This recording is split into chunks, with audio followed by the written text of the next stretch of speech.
저희는 인물 위주의 인터뷰이기 때문에 허은하 대표님한테 어떤 뭐 현안이라던가 저희가 이런 걸 물어보기보다는 진짜 허은하 대표님이 어떤 개인 소회 이런 거에 좀 포커스를 맞춰서 좋습니다. 물어보고 싶어요. 근데 왜 그걸 대화를 하지 않고 언론 플레이를 하면서 왜 이걸 공론화 시켰을까? 물론 제가 아는 이준석의 방식이긴 합니다. 처음엔 서운했고 지금은 괘씸하죠. 그래서 제가 개과천선 하셔야 된다. 제가 배지를 버리면서까지 이 창당하는데 함께 했던 건 분명 의미가 있었고 그래서 지금 개혁신당이 힘을 받는데 도움이 됐던 걸 누구나 압니다.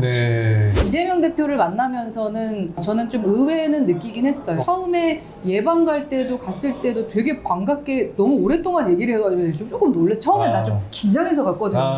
예전에 국힘에 있었고 그리고 이재명 대표 막 이렇게 공격을 했었잖아요. 가면 되게 어색하지 않을까? 빨리 나와야겠다. 그런 생각을 했는데 제가 막 가려고 그러니까 좀 이따 가세요. 너무나 그거 깜짝 놀랐어요 저는. 그래서 좀 더 대화를 했고 이 막 탄핵 시즌 때 비상계엄 때 제가 못 들어갔어요. 근데 그때 제가 육자회담인가 다 같이 만나서 대표끼리 얘기를 합시다 이걸 말했었거든요. 그래서 다 전화를 해봤어. 국힘의 그러니까 당대표 원내대표 그리고 민주당의 당대표 원내대표 한 사람이 받더라고요. 그게 이재명 대표였어요. 뭐지? 난 그냥 뭐지? 야, 이것도 되게 신선한 좀 썰이 이야기네요. 국민의힘이 이재명을 이기려면 저 소통 능력을 따라가야 된다라는 생각을 확실히 하고 있습니다.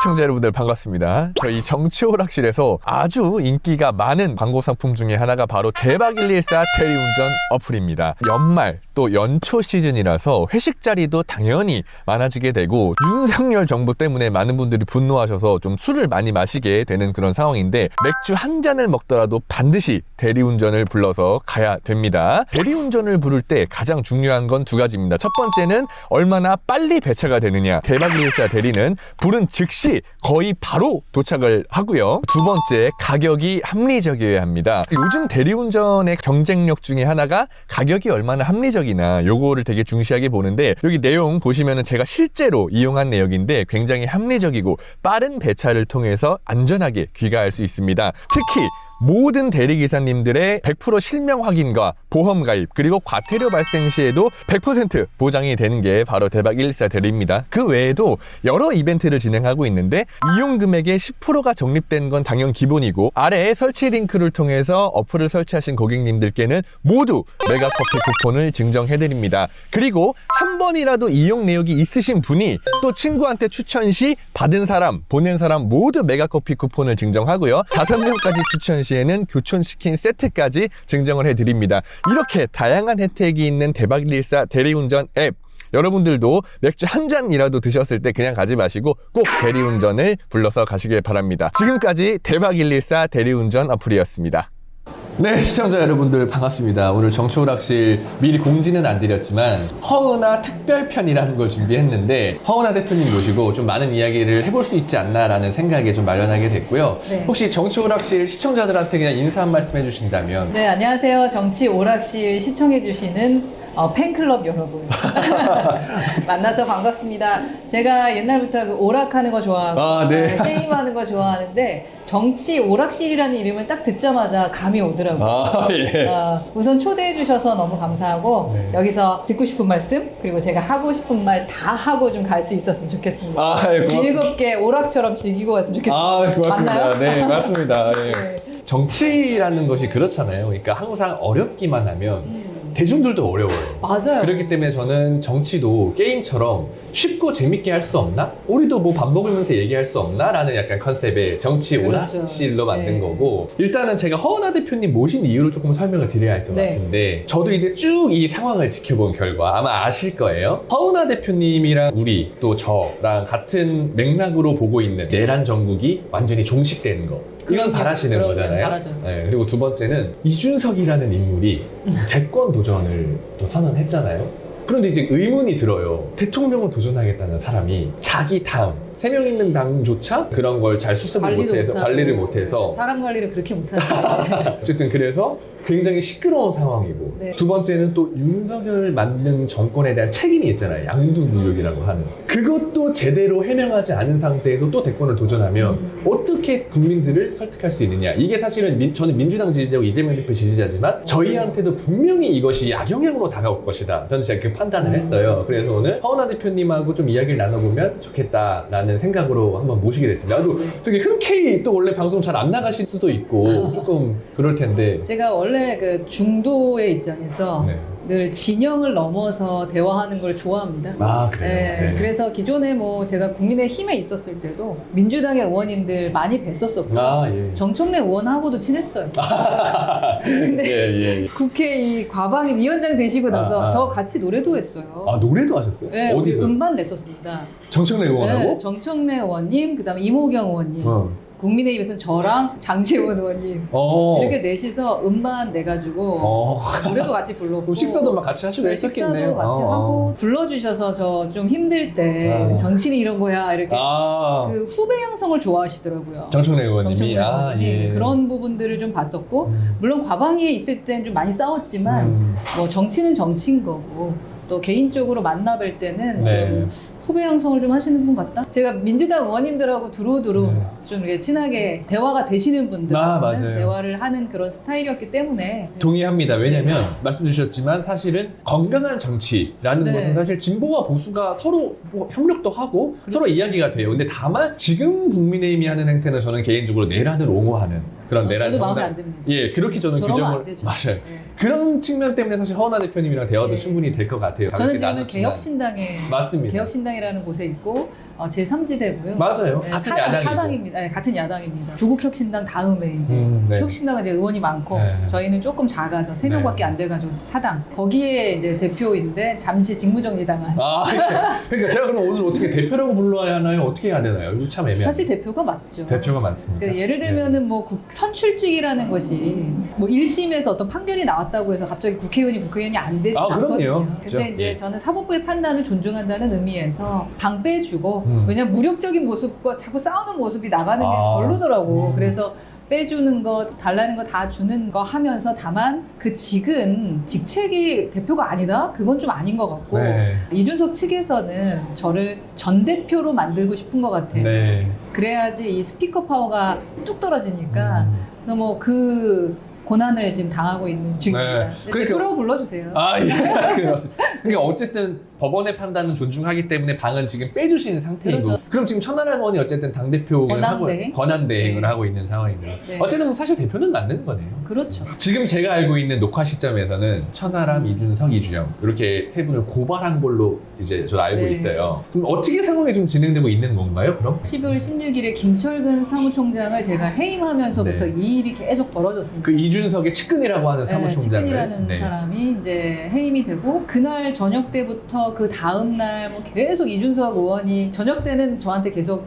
그 천하람 원내대표가 저한테 사퇴하라 뭐 아니면 뒤로 물러나라 뭐 이런 얘기를 그런 거죠. 그러니까 네. 내 사람을 왜 당신 마음대로 처음엔 나는 카트했냐. 믿지 않았는데 2주 딱 보니까 뒤에서 핸들링을 하고 지시하는 상황 정치를 하고 있는 사람이 이준석이구나라는 걸 그러면 알게 그 됐죠. 사무총장님께서 당대표의 어떤 권한이나 결정권한 그런 걸 계속 월권하려고 했다는 거죠. 월권하려고 했죠. 그럼 더 재밌는 거는 다 해임돼서 자기들이 단독을 만들어서 경질됐다라는 단독까지 냈던 사람들이 한 달 뒤에 다시 와서 나 사무총장이다 이렇게 해서 지금 이 일이 벌어지고 있는 네. 거고요. 뭐 제가 이 사건 타임라인 뭐 여기저기서 얘기했는데 네. 이준석 의원이 여튼 김철근 총장을 제가 해임하고 나서 그 다음날 2번의 페이스북을 하고 다 합쳐보니까 24번인가요? 그 정도 저를 막 계속 공격하고 지령을 내리는 페이스북 정치를 해놓고 네. 내가 언제 못되게 굴었냐 그리고 나서 기각 결정이 되니까 화합 막 이런 얘기를 하는데 예. 좀 저는 좀 이해가 안 갔죠. 여하튼 한 달 동안 저는 보이지 않는 곳에서 만나려고도 노력하고 전화 통화를 하든 뭔가 해결을 하려고 노력했다가 네.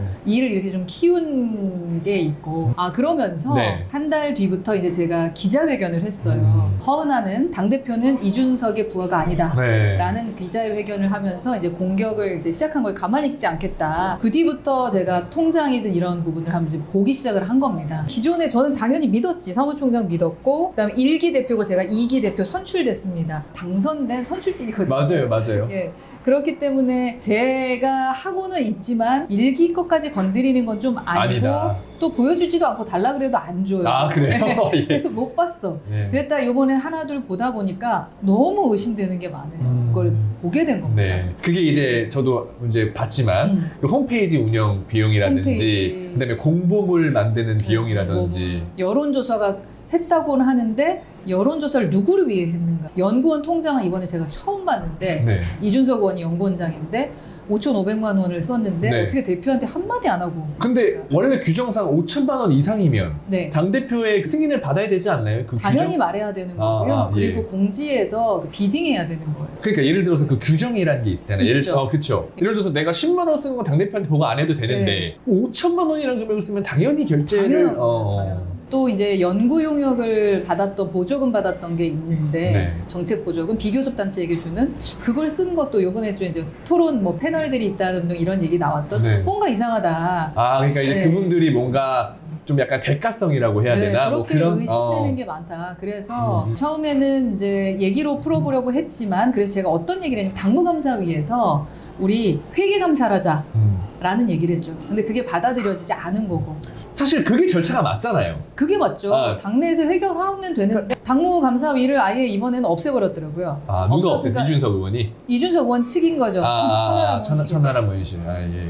뭔가 돈에 대한 게 민감하다는 걸 느꼈고요. 그래서 처음에는 선관위에 문제되는 것들을 제가 제보를 했고 그 다음에 이제 권익위에 가서 공익제보 공익제보 했고요. 하셨고. 그 다음에 이제 또 모르잖아. 마지막에 이건 무조건 돼야 되는 거냐 검찰에 가서 고발을 한 겁니다. 그러니까 지금 진행되고 있는 상황인 거고요. 그렇죠. 그게. 권익위도 저는 이미 등록됐고요. 상관위에서 혹시 이 관련해서 뭔가 이야기한 게 있나요? 뭐 이거는 선관위에선 지금은 네. 그 홍보비를 이건 좀 이상하네요라는 그런 다른 정당에 비해 홍보비가 좀 과도하게 많이 세 배 쓰였다. 정도는, 네. 이게 과연 어디에 쓰인 것이냐? 요걸 궁금해한다는 거죠. 예. 볼 것 같습니다. 아무튼 그거는 사실 수사를 통해서 쭉 밝혀질 이야기인 것 같아요. 저희가 알 수가 없어요. 근데 제가 모 방송에 가서 증거들을 얘기 안 하니까 네. 의심만 갖고 지금 고발한 거야 이러던데 전혀 아닙니다. 증거가 없이 어떻게 고발해? 공개는 못하더라도 당연히 사람, 있으니까. 그러니까 사람 너무 뜨문뜨문 보는 것 같아요. 의심돼 그리고 고발하는 사람은 세상 없다. 그리고 뭐 허은하 대표님도 사실 의원도 하셨었고 네. 뭐 그런 거 모르시지는 않을 네. 테니까 좋습니다. 그래서 사실은 오늘 저희가 녹화 방송이기도 하고 저희는 인물이 위주의 인터뷰이기 때문에 네. 허은하 대표님한테 어떤 뭐 현안이라던가 저희가 이런 걸 물어보기보다는 진짜 허은하 대표님의 어떤 개인 소회 이런 거에 좀 포커스를 맞춰서 좋습니다. 물어보고 싶어요. 제가 이 이야기를 듣고 궁금했던 건 이준석이 개혁신당을 만들 때 허은하 대표님을 데려오신 거잖아요. 우리랑 그렇죠. 같이 하자. 뭐 엄청나게 이런 거겠죠. 그렇겠죠. 저도 사실 친구랑 뭘 할 때 야 내가 뭐 만들었으니 같이 할래? 이렇게 이야기하잖아요. 친구가 와서 일을 하면 보통의 사람이라면 이런 이야기를 해요. 문제가 생길 수 있죠. 당연히 사람과 사람과. 그러면 둘이서 뭐 술을 한 잔 먹던지 야 소주 한 잔 먹자. 아니면 커피 한잔 할까요? 하면서 당내에 좀 이런 문제가 있는데 좀 이런 거 좀 정리해 줄 수 없냐? 대화를 할 수 있잖아. 근데 왜 그걸 대화를 하지 않고 언론 플레이를 하면서 왜 이걸 공론화 시켰을까? 물론 제가 아는 이준석의 방식이긴 합니다. 그런데 그런 지점에서 좀 어떤 생각이 드세요? 좀 서운할 수도 있고. 처음엔 서운했고 지금은 괘씸하죠. 그래서 제가 개과천선 하셔야 된다라고 얘기를 했는데 그러니까 인간이 좀 먼저 돼야 되는 부분이잖아요. 정치를 할 때도. 창당을 하려면요 사람을 모으는 것도 상당히 어렵지만 사람을 모을 때 의원이 오는 게 되게 중요해요. 현 의원이든 전 의원이든 그때 분명히 제가 현 의원으로서 제가 배지를 버리면서까지 이 창당하는데 함께 했던 건 분명 의미가 있었고 그래서 지금 개혁신당이 힘을 받는데 도움이 됐던 걸 누구나 압니다. 그런데 그 부분에 대한 거를 이제 잊은 거잖아.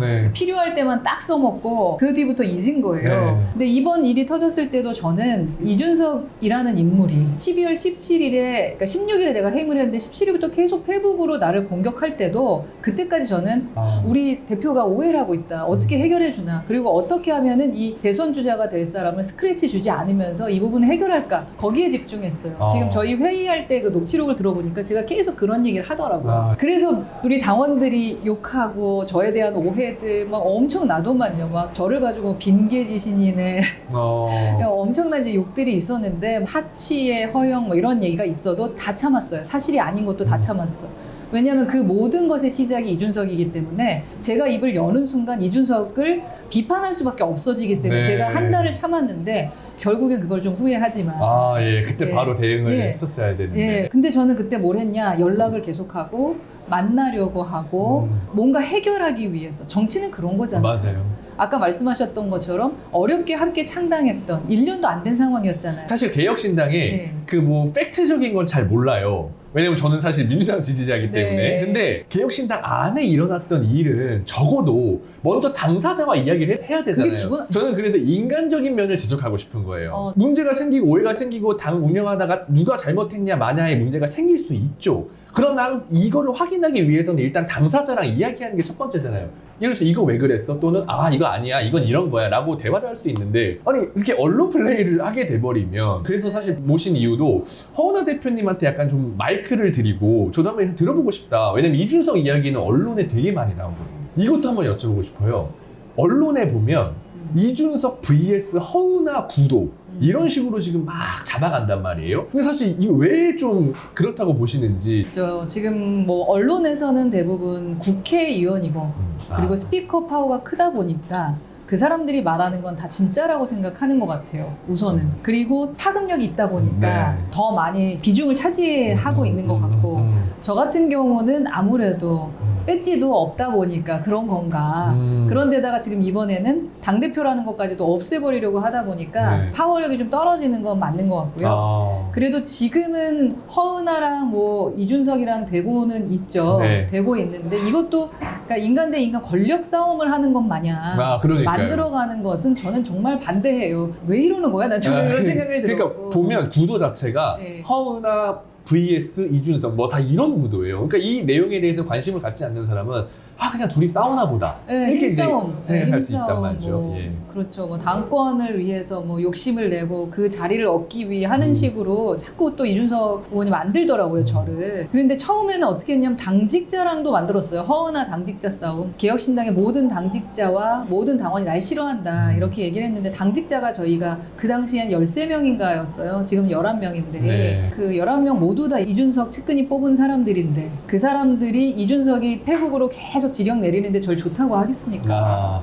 근데 그걸 갖고 자꾸 뭐라고 그러니까 회사로 하면서 따지면 이준석이 만든 회사에 다 이준석이 뽑은 직원인데 그냥 외부에서 대표만 데리고 온 네. 그런 상황인 것 같아요. 아니, 그건 그래도 임명돼서 월급이라도 주는 대표잖아요. 저는 내 돈 내서 전당대회 나가가지고 선출된 사람이고 월급 같은 거 안 받잖아요. 네. 근데 이런 사람을 그렇게 끌어내리면 그러니까 아마 언론에서도 국힘에 있을 때 이준석이 자기가 당대표 할 때 윤석열에게 쫓겨났던 그대로를 저한테 지금 하고 있다고 생각하게 되는 거죠. 제가 다른 프로그램 가서도 말씀을 드렸는데 죄송하다. 저는 이준석이라는 정치인이 그 당시에는 정말로 미래 정치를 이끌어갈 지도자라고 생각했습니다. 그래서 말을 잘 내린 적이 없어요.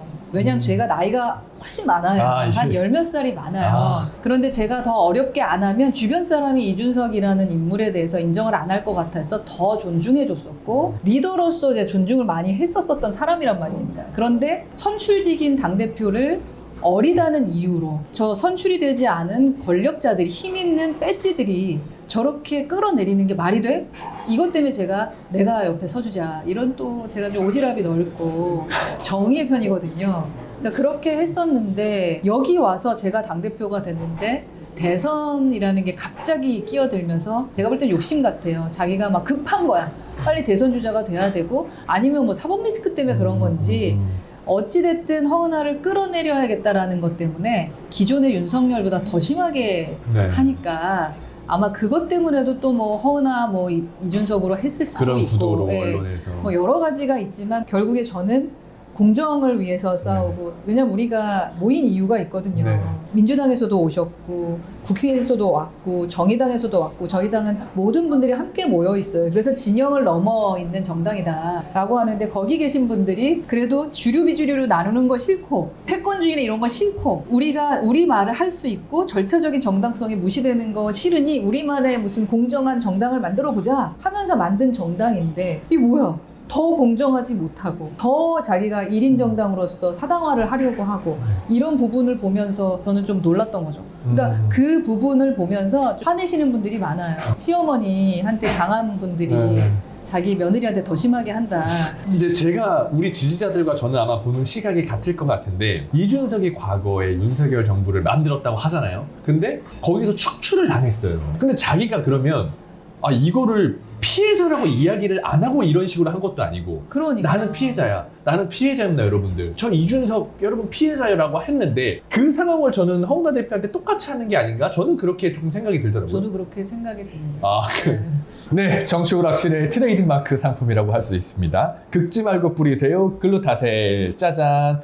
이것은 사실 뿌리는 스프레이인데요. 가려운 곳 또는 겨울철에 습하거나 피부가 건조해지거나 야외 활동이 많아서 피부가 자극받았을 때 그럴 때 바로 이 뿌려주는 게 글루타셀 스프레이입니다. 가려운 부위에 이렇게 칙칙 2번 정도 분사를 해준 상태에서 이렇게 비벼주시면은 따로 향이 있는 건 아니고 되게 스며들면서 가려움이 완화가 되는 거고요. 그럼 과연 이게 의약품이냐라고 의문을 가지시는 분이 있을 수 있는데 순한 성분의 기초 화장품입니다. 그래서 남녀노소 또는 어른 노약자 누구나 가려운 곳에 이렇게 뿌려주시면 아주 효과가 좋다라고 말씀드릴 수 있고요. 특히 또 봄철 또 환절기 이럴 때 피부에 트러블이 많이 생겨요. 그럴 때도 뿌려주시면 너무 좋습니다. 긁지 말고 뿌리세요 글루타셀은 사실 약국에서도 판매가 될 만큼 안정성, 신뢰성 이런 게 검증됐다고 보시면 되고요. 글루타셀 홈페이지 들어가 보시면 실제로 압도적인 후기들이 있습니다. 약 5,000건에 가까운 그런 후기들이 있는데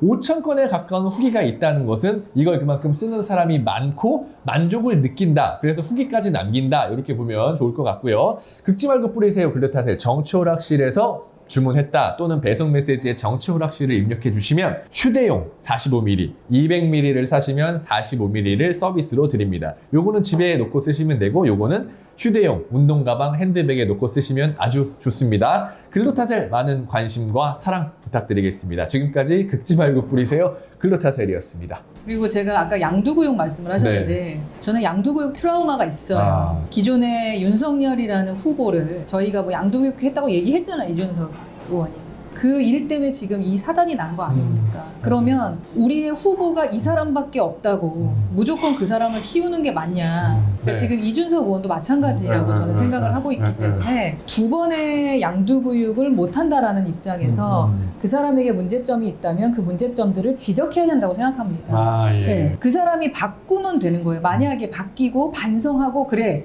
나한테는 이런 문제점이 있었구나. 그리고 잘못했어요. 앞으로 잘할게요. 하면 되는 거지. 사람이 어떻게 100% 완벽한 사람은 없으니까. 맞습니다. 네. 근데 그게 아니잖아요.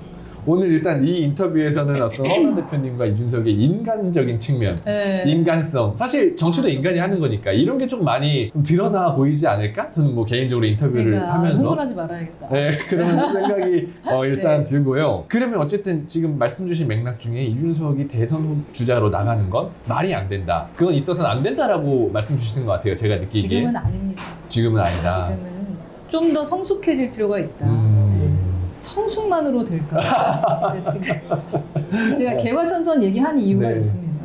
그럼 제가 또 이거 하나 여쭤보고 싶었는데 내용 자체는 다 이제 아실 것 같고 기사 보도 중에 단독으로 되게 많이 나온 기사가 있는데 뭐였냐면 허은하 대표가 당 옥새 직인이랑 무슨 통장 이거를 안 주고 연락이 안 된다. 이런 보도가 단독으로 엄청 쏟아졌어요. 혹시 이거에 대해서 짧게 이야기가 가능할까요? 진짜 그랬는지. 그러니까 제가 제일 억울한 건 1%의 진실을 가지고 99%의 거짓말로 그걸 진실화시키면서 사람을 완전 나락 보내는 그거를 저는 진짜 지양해야 된다. 이런 정치를 하는 사람이 무슨 청년 정치고 무슨 새로운 정치인가 이런 생각을 하거든요. 우리가 금요일에 기각 결정이 났습니다. 금요일 5, 6시쯤. 당대표지. 그래서 저녁 때 저희가 아까 말씀드렸던 것처럼 방을 뺐습니다.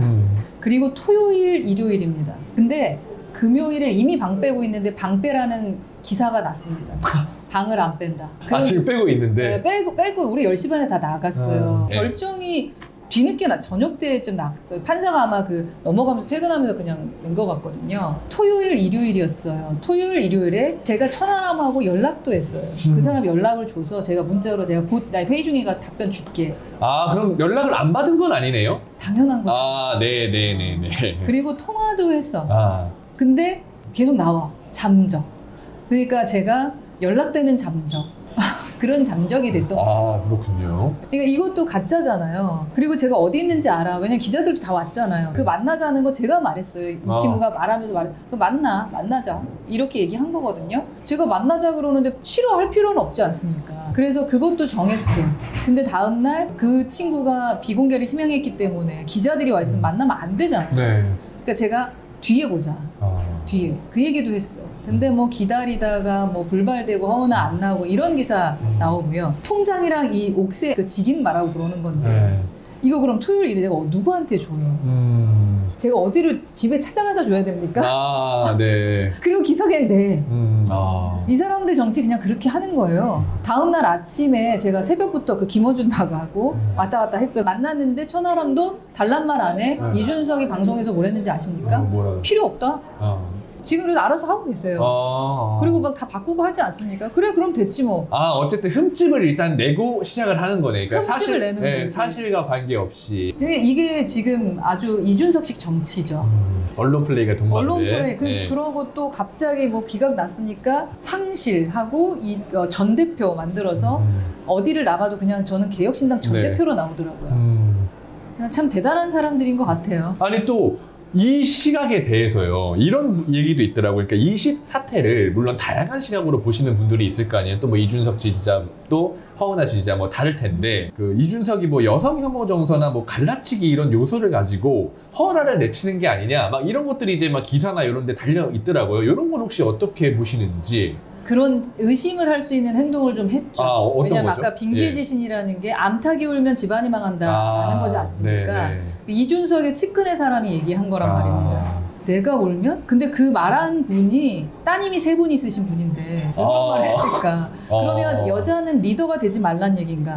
선출된 당대표 인정하지 않는다라는 얘기인 거죠. 그렇게 해석할 수도 있죠. 해석할 수 있죠. 왜 갑자기 거기서 암탉 얘기가 왜 나오고? 그리고 이준석 의원이 뭐 제가 비례대표 달라 그러면서 무슨 3시간씩 질질 짜면서 뭐 이런 얘기를 했는데 제가 사실이 아닌 거를 우리 블로그에 올려놨어요. 시간별로. 정말 어이가 없어요. 사실 아닙니다. 그런 약간 이준석 특유의 그런 갈라치기성 뭐 발언 이런 것들. 근데 그때 제가 기자회견 할 때도 그게 있어서 조금 세게 했었는데 그 백볼이 왔어요. 그게 사실입니까 했을 때 전 머릿속에 복잡한 거야. 여기서 내가 얘를 그땐 얘가 아니었죠. 이준석 의원을 거짓말장애로 만들면 이 사람한테 스크래치가 갈 텐데 그것까지 하면 안 되는 거 아닌가 해서 내가 잠깐 멈춘 거 그거 갖고 저보고 거짓말쟁이라고 했던 거. 그 다음에 저를 마리 앙뚜아네트라고 하고 저는 헤어 메이크업을 하는데 당비를 1원도 쓴 적이 없습니다. 그럼 의원님 머리 되게 정돈된 건 이건 제가 열심히 하고 스스로? 정말로 필요할 땐 가서 하는데 그건 내 돈으로 하는 거지. 그걸 당비로 해요. 그러면서 뭐 낭비벽이 있다.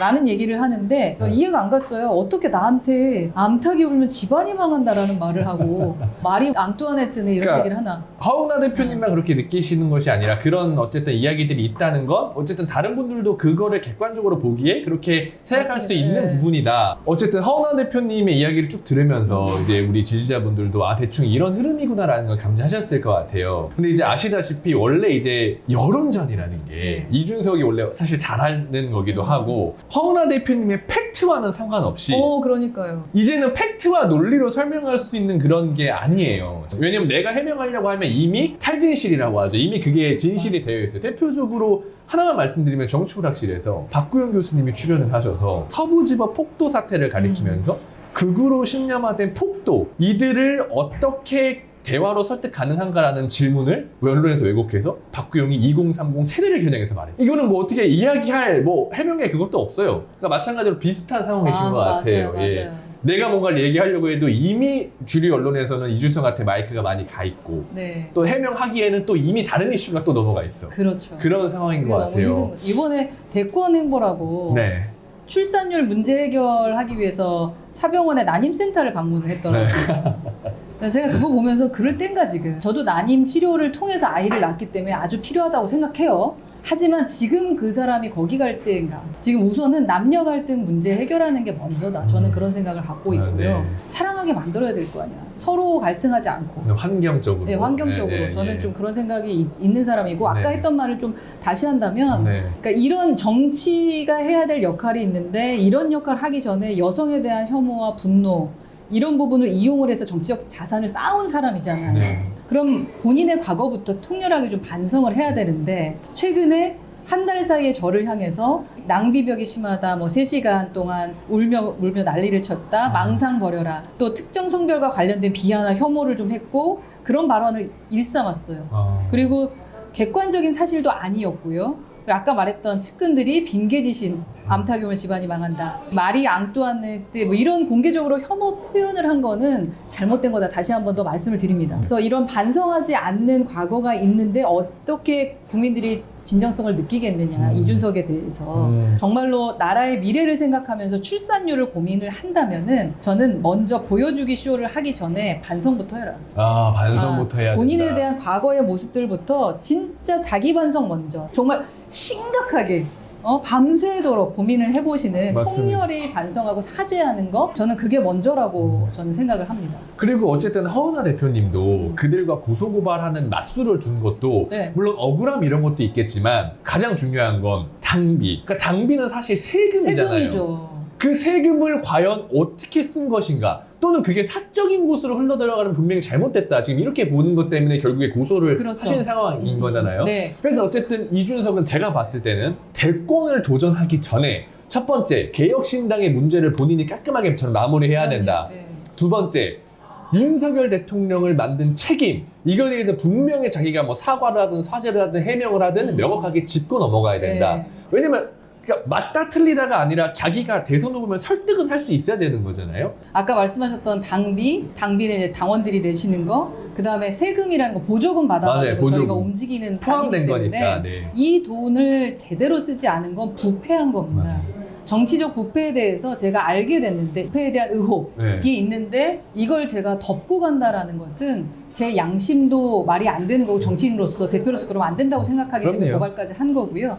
그런 차원에서 이 개혁 신당 자체 첫 번째 지적하셨던 문제도 해결하지 못하는 사람이 대권 후보가 돼서 국민을 어떻게 아우르지? 그죠? 한 사람의 문제가 있을 때, 문제가 있다면 만나서 얘기도 못하는 사람이, 회북질로 그 사람을 완전히 나락보내는 그런 사람이 어떻게 국민과 대화가 되지? 이런 생각이 드는 거고. 네. 두 번째가 그 사죄해야 된다. 윤석열 대통령 네. 만든 책임. 그 부분에 대한 사죄가 필요하죠. 아. 그리고 책임감을 느껴야 되는데 이분은 반성을 잘 못해. 예, 대부분 주변 사람들이 그랬어요. 제가 한 달 반 동안 기다렸을 때 이준석은 절대 사과 안 해. 그냥 네가 받아들여야 해.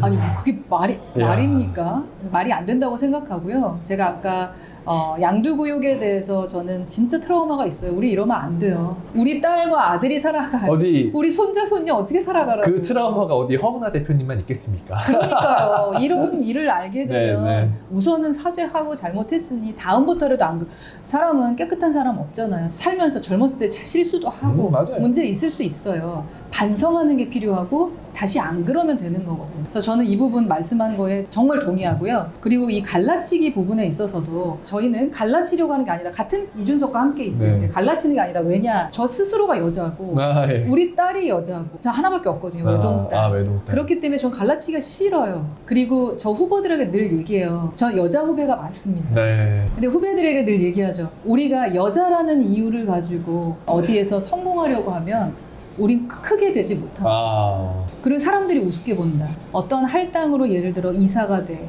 아니면 뭐 장관이 뭐 혜택 뭐가 돼, 같은 혜택을 걸로. 받고 예. 가게 되면 얼마나 우습게 보는가. 너희들 다 실력으로 할 수 있잖아. 우리 할 수 있잖아. 나 때 못했어도 너희가 그렇게 실력으로 할 수 있게 되도록 우리가 그걸 만들어줘야 돼. 그리고 노력할게. 뭐 이런 얘기를 하는 스타일입니다, 저는. 그러니까 누구나 뭐 평등하고 또 균등하게 그런 기회가 와야 된다라고 보는 입장이고, 특혜나 이런 거는 원하지 않는다. 왜냐하면은 여성이라 하더라도 잘 사는 집에 태어난 사람과 못 사는 집에 태어난 사람, 부모가 뭐 국회의원인 사람과 아닌 사람 다 다르단 말이에요. 네. 그게 여자이기 때문이겠어요? 그렇기 때문에 남녀가 다 똑같다고 저는 그렇게 생각을 하는 거죠. 알겠습니다. 충분히 뭐 내용은 전달이 되신 것 설명이 됐길 같고요. 바래요. 예. 네. 제가 1865 얘기를 하거든요. 1865 네, 세대. 네. 그 유엔에서 18세부터 65세까지가 청년이라고 하더라고요. 예. 이 얘기를 하는 이유는 젊다고 해서 모두 다 청렴한 게 아니더라고요. 젊다고 해서 개혁을 할 수 있는 게 아니더라고요. 이번에 제가 느꼈거든요. 네. 젊어도 꼰대가 있잖아요. 네, 그래서 나이로 자꾸 갈라치고 남녀로 갈라치고 그런 거 안 했으면 좋겠다. 아, 좋습니다. 네. 내용은 충분히 전달되신 네. 것 같고요. 정치오락실에서 진짜 인기 많은 광고 상품인데요. 저희가 벨라잇이라는 제품을 광고를 해드리고 나서 이 업체 사장님께서 전화가 오셔가지고 너무 반응이 좋다라고 해주셨던 제품이 바로 이 제품입니다. 그럼 이 벨라잇이 뭐냐? 웰스앤헬스에서 만든 건강 기능식품인데요. 취침 30분 전에 이 하나를 먹게 되면 잠이 아주 잘 오고 또 편안하게 숙면을 할 수 있는 그런 제품입니다. 적포도에서 추출한 100% 식물성 멜라토닌이라는 성분이 들어가 있는 건데요. 이렇게 생긴 제품입니다. 취침 30분 전에 요거 하나를 먹으면 정말 잠도 잘 오고 또 개운하게 일어나실 수 있다는 그런 내용입니다. 실제로 저도 먹어봤는데 왜 그런 날 있잖아요. 아침에 일찍 일어나서 어디를 가야 되는데 오늘 밤에 너무 잠이 안 와. 또는 긴장돼. 그럴 때 요거 하나를 먹고 자면 너무 좋다. 그래서 집에 항상 하나씩 비상용으로 구비해 놓으면 너무 좋고요. 저 역시 먹고 있고요. 요즘은 면세점에서도 이 제품이 판매가 되고 있는데 여행 가실 때 또는 어디 놀러 가실 때 잠 잘 안 오시는 분들이 있잖아요. 그런 분들이 하나 구매 꼭 해놓으셔서 여행 가실 때나 잠 안 오실 때 먹으면 정말 너무 좋은 제품입니다. 이미 압도적인 후기들로 검증이 되어 있고요. 저희 정치오락실 하단에 고정 댓글 더보기란에 구매 링크를 올려놓겠습니다. 가서 구입하시고 정치오락실이라고 적어주시면 특별한 혜택도 있다고 하니 많은 분들께서 사랑해주시면 고맙겠습니다. 지금까지 식물성 멜라토닌 벨라잇이었습니다. 시청자들이 이 인터뷰를 보실 텐데 어떤 부분에 좀 관심을 가져줬으면 좋겠어요? 뭐 예를 들어서 이분들의 시각은 뭐 언론을 통해서 접할 수도 있고 이준석의 이야기를 들을 수도 있고 허은하의 이야기를 들을 수도 있는데 허은하 대표님이 생각하시기에 어느 부분에 좀 관심을 가지고 이 사안을 봤으면 좋겠나? 이것은 저는 권력 다툼이 아니다라는 말씀을 권력 다툼이 아니다. 드리고 싶습니다. 정말로 바닥부터 올라온 사람이거든요. 네. 제가 여기까지 올라온 것은 하나의 시스템, 기본적인 사다리가 있었기 때문이라고 생각해요. 그래도 공정했던 무언가가 있었다라는 거죠. 네, 그것을 무너지는 걸 저는 볼 수 없었을 뿐입니다. 이게 아니라는 걸 확인하고 나서 그걸 덮어준다? 그냥 이 사람이 대선 후보가 될 거고 개혁신당은 이 사람 하나밖에 없기 때문에 모든 문제점을 덮어주고 가는 건 두 번의 양두구육을 하는 거라고 생각을 했었거든요. 그런 차원으로 봐주셨으면 좋겠고요. 그리고 제가 공익제보를 하는 것을 폭로한다라고 자꾸 얘기하세요. 네. 공익제보하는 사람들은 대부분은 약자인 경우가 많습니다. 그러니까 공익제보를 하겠죠. 그래서 네. 공익제보 하는 거잖아요. 근데 약자들에게 그런 프레임을 씌워서 강자와 똑같이 바라보면서 하게 되면은 정말로 약자들이 어디 가서 목소리 내기 정말 어렵습니다. 제가 아까 설명드렸지만 허은하 대표님을 모시게 된 이유도 어떤 문제가 누가 진실이고 누구 말이 맞는지 저는 사실 모르잖아요. 개혁신당이 아니니까. 근데 그러나 허은하 대표님은 혼자 이야기를 하고 하는데 저쪽은 똘똘 뭉쳐가지고 마치 이 구도 자체가 말이 안 되잖아요. 아니 그럼 하다못해 좋은 방법이 있어요. 공개적으로 토론을 하면 돼요. 토론 제안을 했는데 지금 그러니까. 도망다닙니다. 3대1로 언론 플레이를 하지 말고 네. 그냥 국민이 보는 앞에서 토론하면 되잖아요. 1대1로. 그렇죠. 근데 그것조차 안 한다. 그럼 네. 제가 보는 시각은 이거 허은하 대표님 얘기를 들어봐야 되겠는데 라고 제가 생각을 한 거예요. 너무 감사합니다. 네. 여기저기 좀 얘기를 좀 하고 싶고요. 진영 같은 건 뭐 중요하다고 생각하지 않아요, 사실. 저는 그리고 이념도 별로 그렇게 중요하다고 생각하지 않아요. 그냥 상식적인 그런 정치를 국민들이 보고 싶어 하는 겁니다. 상식적인 정치를 해나가는 데 있어서 우리가 바라는 건 원칙과 절차 같은 걸 겁니다. 이제 그런 거를 지켜나가지 않으면 약자들이 성공하기가 너무 어렵습니다. 나 또 울컥하는데 제가 네. 진짜 바닥부터 어렵게 하면서 여기까지 온 사람이라 우리 후배들은 이 똑같은 걸 경험하지 않았으면 좋겠어요. 그러려면 경험했던 선배들이 이걸 자꾸 지켜줘야 되는데 더 무너뜨리면 안 된다.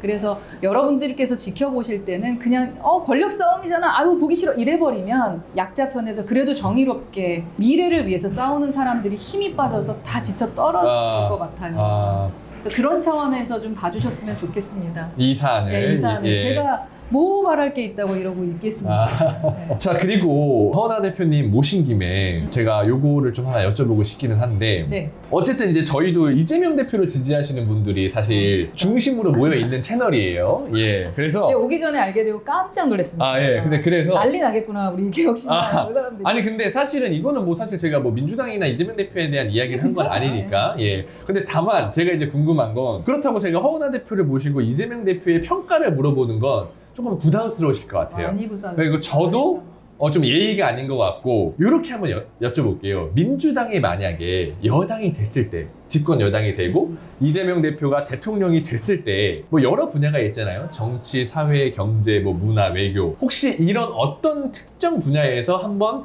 협력해서 일을 해보고 싶다. 이재명 대표야. 혹시 뭐 이런 정도 답변은 가능할까요? 누가 대통령이 됐을 때 네. 내가 어떤 자리를 받아보고 싶다, 어떤 거에 협력을 받아보고 싶다라는 생각을 안 해봤어요. 그게 이재명 대표든 아니면 뭐 국힘의 누구든 네. 그런 생각을 안 해봤고 네. 저는 그 사다리에 되게 관심이 많아요. 사다리. 네, 대한민국 시스템 요즘에 진짜로 양극화가 돼서요. 잘 사는 사람도 많지만 정말로 못 사는 분들 많아요.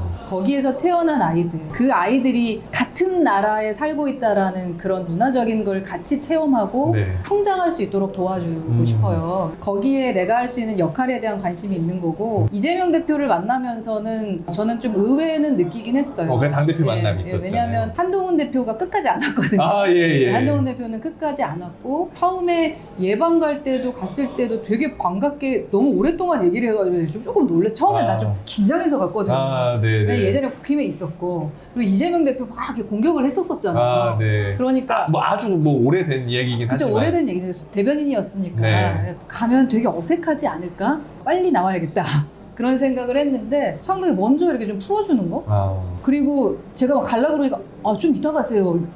너무나 그거 깜짝 놀랐어요 저는. 그래서 좀 더 대화를 했고 저희를 또 예방을 제일 빨리 오셨나 그럴걸. 그래서 그때도 한 30분밖에 시간이 없다 그랬었어요. 그 비서실에서 우리한테 연락할 때. 근데 1시간 동안 말씀하다 가셨어요. 그런 부분에 의외의 모습이었다. 뭐지? 이런 생각이 좀 들었고요. 그리고 이번에 제가 비상계엄 때 그리고 이 막 탄핵 시즌 때 비상계엄 때 제가 못 들어갔어요. 못 들어가고 막 밖에서 막 하고 막 그랬잖아요. 안에서 난리가 났었고. 근데 그때 제가 육자회담인가 다 같이 만나서 대표끼리 얘기를 합시다 이걸 말했었거든요. 그래서 다 전화를 해봤어. 국힘의 그러니까 당대표, 원내대표. 그리고 민주당의 당대표, 원내대표 다 전화를 해봤어요. 한 사람이 받더라고요. 그게 이재명 대표였어요. 뭐지? 난 그냥 뭐지? 야, 이것도 되게 신선한 좀 썰이 이야기네요. 그래서 저는 지금 계속 퀘스천이 있어요. 여러 가지에서 뭐지? 그래서 국민의힘이 이재명을 이기려면 저 소통 능력을 따라가야 된다라는 생각을 확실히 하고 있습니다. 허은하 대표님이 저는 되게 잘 보신 것 같은 게 이재명 대표를 절반의 국민들과 민주당 지지자들이 대통령 후보로 또는 대통령 감으로 인정을 하는 것은 가장 중요한 건 리더십이잖아요. 근데 그 리더십에도 중요한 건 바로 저는 소통이라고 생각해요. 이재명 대표는 누구와 이야기를 하더라도 그 소통이 되게 잘 된다라고 우리 지지자들도 평가를 하시고 여러 셀럽들도 그렇게 말씀을 하시더라고요. 그러니까 정치인의 사실 가장 중요한 건 듣기잖아요. 내가 말하는 것도 중요하지만 듣고 수렴하고 사실 뭐 그거는 성남시장부터 도지사까지 이재명 대표의 많은 칭찬으로 이렇게 남아왔던 것 같은데 어쨌든 그런 부분에서 허은하 대표님도 긍정의 신호를 이 부분에 평가해 대해서 주신 것 같아요. 감점으로 생각합니다만 감점, 다른 점에 대해서는 뭐 제가 지금 평가하기엔 좀 네, 알겠습니다. 네, 충분히 우리 지지자분들도 네. 재밌게 알아들었을 것 같아요. 왜 한동훈은 전화를 안 받을까? 네? 그때 진짜 정말 비상계엄 때 국민들 대단하셨어요. 그때 당대표 거기 그 유명한 짤 있잖아요. 그 의원님 담 넘어가세요 하니까 시끄러 임마 그게 그러니까. 더 유명한 날 거기 저희 나오는 그러고 있는데 저는 계속 경찰들하고 막 막 어떻게든 막 잠깐만요 지금 의원들이 모이고 있대요 막 이렇게 하고 경찰들한테 이제 퇴근하세요 뭐 이런 식으로 했는데 허은하 대표가 뭐 했는지 비상계엄 때 그 비하인드를 또 들을 수 있었습니다. 네, 밖에 저 있다가 있었군요. 이제 나중에 12시 지나서인가 그때 네. 들어갔고 네. 그때 당장 바로 거기서 긴급하게 백불로 저희는 이제 탄핵 찬성 뭐 그거 했을 탄핵 특검인가 그 찬성하는 기자를 했죠. 저희가 그 전까지는 찬성하지까지는 않았었어요. 윤석열에 대해서 아주 문제가 있고 잘못됐다라는 건 지적을 했지만 그러나 이 특검까지 맞나 이런 생각이었는데 그날 바로 특검합니다. 특검해야 한다. 라고 바로 섰었죠. 한 가지만 더 여쭤볼게요. 허은하는 어쨌든 계속 정치의 길에 갈 건지 요거 하나 궁금하고요. 어쨌든 당대표직을 걸고 지금 싸우신 거잖아요. 앞으로 어떻게 임하실지 요 두 가지 각오 한번 여쭤보겠습니다. 저는 정치의 길을 계속 가기로 결정했습니다. 그러나 당대표를 하기 위해 당대표직을 얻기 위해 정치를 하는 것은 아닙니다. 처음부터 제가 개혁신당에 왔을 때 무엇을 얻고자 온 게 아닙니다. 저는 그냥 청년들이 잘 되는 걸 보고 싶었던 근데 우리 당에 온 사람들 어른들 중에 그런 분이 진짜 많아요. 네. 그래서 조응천 의원 같은 경우는 내가 가시고기가 되겠다. 라는 말씀까지 하셨거든요. 예. 너무나 감사한 분들이에요. 조응천 의원님, 양양자 의원님도 많은 진짜 희생하셨고 금태섭 의원도 마찬가지고 뭐 김용남 의원은 아니겠습니까? 네. 전 의원들 오셔서 정말 애쓰셨고 의원뿐만 아니라 다르게 탈당해서 오셨던 어른들 뭐 환갑이 이미 지나신 분들, 퇴직하신 분들은 네. 다 청년들 네. 어떻게 이들이 잘 될 수 있도록 할까라는 마음으로 온 사람들입니다. 그래서 그걸 하기 위해 우리가 할 수 있는 역할을 했었던 겁니다. 그래서 오해하시는 분들이 저 당대표직이 뭐라고 저걸 갖겠다고 그 권력 하나 갖더니 제가 무슨 물불 안 가리고 이제는 지가 이준석보다 더 훌륭한 사람 이런 얘기 하시는데 그런 거 말하면 안 돼요. 지금까지 걸어왔던 걸 봐주셔야 될 텐데 탈진실의 시간이 돼버려서 네. 걸어왔던 길을 안 봐주시는 게 마음 아파요. 하지만 어느 순간 진짜 우리처럼 상식적이고 뭔가 그런 분들은 걸어왔던 길을 봐주실 거라고 생각하기 때문에 네. 그러한 상식적인 국민들이 원하는 그런 정치를 하는 그런 정치인으로 남고 싶습니다. 혹시나 또 못한 말이나 보시고 정치 오락실 시청자분들한테 마지막 인사 부탁드릴게요. 네, 정치 오락실 시청자 여러분, 정치인 허은하는요, 다양함을 추구하고 자유로움을 추구하는 사람입니다. 저희가 이 당에 모였을 때도 그런 마음으로 함께 했었거든요. 이념이나 진영이라는 것이 어떤 의미가 있을까? 그 부분에 대해서 좀 저는 회의적입니다. 이 영상을 함께 시청하시는 여러분들도 저를 바라보실 때 그냥 정치인 허은아, 아 저렇게 정치하는 사람도 있구나. 그런 마음으로 좀 봐주셨으면 좋겠습니다. 그리고 또 정치인을 지지할 때도 그 사람이 걸어왔던 길을 꼼꼼하게 좀 살펴봐 주셨으면 좋겠습니다. 그러면 여러분이 알고 싶은 그 진정성 있는 정치, 그 정치인이 누군지 알게 되실 거라고 생각하고요.